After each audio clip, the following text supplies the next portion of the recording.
හරි ඉතින් මේ අද අපි හදන්න යන්නේ ලෙමන් ජූස් එකක් තමයි. ලෙමන් ජූස් එකක් තමයි අපි හදන්න යන්නේ. ඉතින් අපිට මේකට ඕන වෙනවා ඉන්ග්‍රීඩියන්ට්ස් අතනකොට 3යි ඕනේ. ඒ සීන ඉන්ග්‍රීඩියන්ට් නෙමෙයි එන්න ඉන්ග්‍රීඩියන්ට් 2යි ඕනේ. ඉතින් අපිට ඕන මෙන්න මේ වගේ 120 පොඩි සෝඩා බෝතල එකක්. ඒ වගේම දෙහි ගෙඩියක් ඕනේ මම මේකට කපලා දීන්න අපි ලේබිලා. ඉතින් හරි අපි බලමු මේ කොහොමද හදන්නේ කියලා. හදනවා යන්නේ ඉතින් මම මේ දෙහි ගෙඩිය මිඩි ගත්ත නැත්නම් මිඩි ගෙඩිය මෙහෙම යනවා. ඉතින් ඒක ආයෙත් ඊට පස්සේ හරි ඊට පස්සේ ඔයගොල්ලෝ ඕනේ වතුරත් එක්ක ටුට්ටක් මික්ස් වෙන සීනි ටිකක්. ඉතින් මෙන්න මේ සීනි ඔක්කොම හරියන්නේ ගැටලා රහලා තියෙනවා. ඉතින් මේ විදිහට ඒක මෙහෙම දාන්න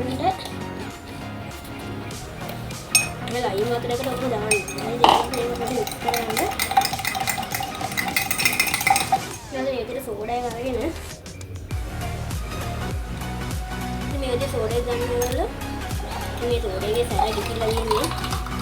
මේ දාන කරලා හොඳට මික්ස් කරන්න ඕනේ.